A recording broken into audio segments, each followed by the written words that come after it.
Debi mwe na agong ge pota o mu pota ge gongo apota wo bi ma. Ema na mbo select. Igbo select. Wala wa zi abi mwe. You don't know why it's going on.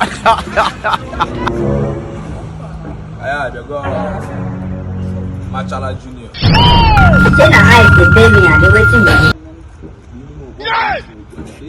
Oh, the artist don't reach us outside. Oh my God, I'm coming. I'm SD. Come on down, not the guy from outside water. Come on down now. You get easy game like you got fire down.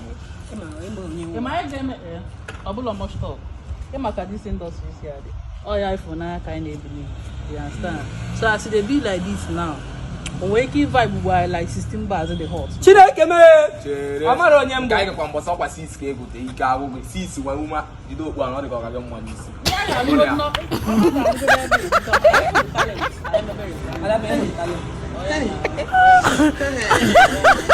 Hey! Mba just maybe good like Okay, am I again? You got him.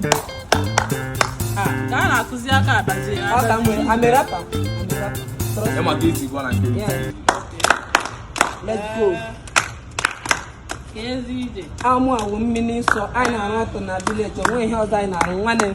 Iti ishi ayagbawa gishi. Run for your life, bro. Run. Like na.